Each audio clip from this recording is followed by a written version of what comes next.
Hello, quick video. It's not that hard. This one is a roller blind, how to do a roller blind.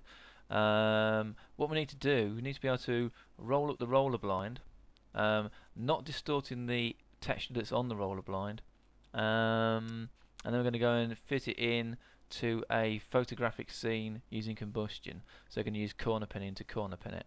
Now we're not actually rolling it up. All we're going to do is we're going to just make it pull up like it would do, and then we're going to make this object here, this box which is there, this object that's selected, going to make him just see straight through to the back, so he's going to be a matte object.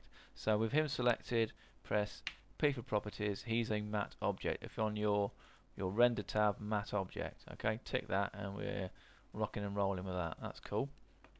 The actual objects, the rest of the scene is basically zoom out a little bit, is the base of the roller blind, the actual roller blind itself, which is a single box. There are no segments in it. It's just a single box. The front polygon of that, I've put a texture on it. The back polygon, I've deleted it. We don't need it. And all he's going to do is lift up. Okay, so that means that this other guy, that guy, is linked to this guy. So the base of the thing is a separate object, and that's linked to that, and then we're cool, and that will then be fantastic. How the box works, just place the box so that when the roller blind comes up, it's definitely in front of it. Yeah, definitely in front of it, and then that will like make sure we don't accidentally get it rendered. Okay, so this guy, just check it. P for properties, render, matte object, we're cool. The camera is going to be set up basically looking straight the way down at it, so it's not at an angle, it's, you know, blah blah blah. Basic lighting on it will be fine, I think. Just make your texture, your surface textures. So a texture pattern, I'll just put 80 on that, and that'll do. We're cool with that.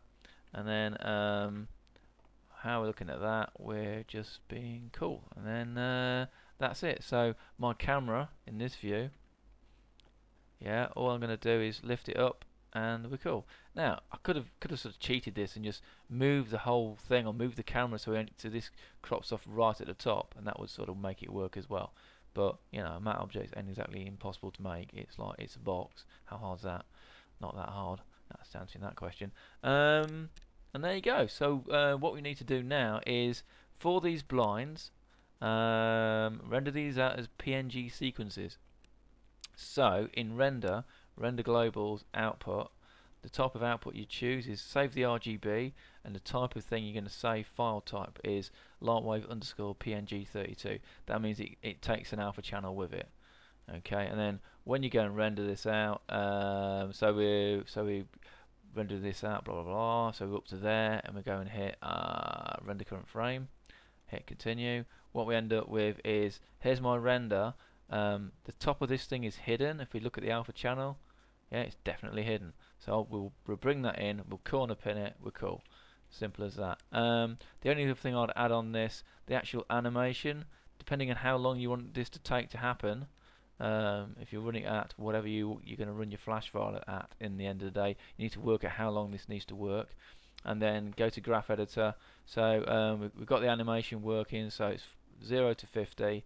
I'm going to go, so I've got him selected, going to go to graph editor, and then I'm just going to go and find the actual channel that is taking it up, which is the Y, and then all it was before we did this, it was that, and it's a straight line, and all I want to do is accelerate out and decelerate in. So if I deselect, if I right hand click, yeah, then, and it's still got my right hand mouse button held down, drag over those 2 points, let go, go to tension and set it to 1, then they'll accelerate out and decelerate back in again, and that is that.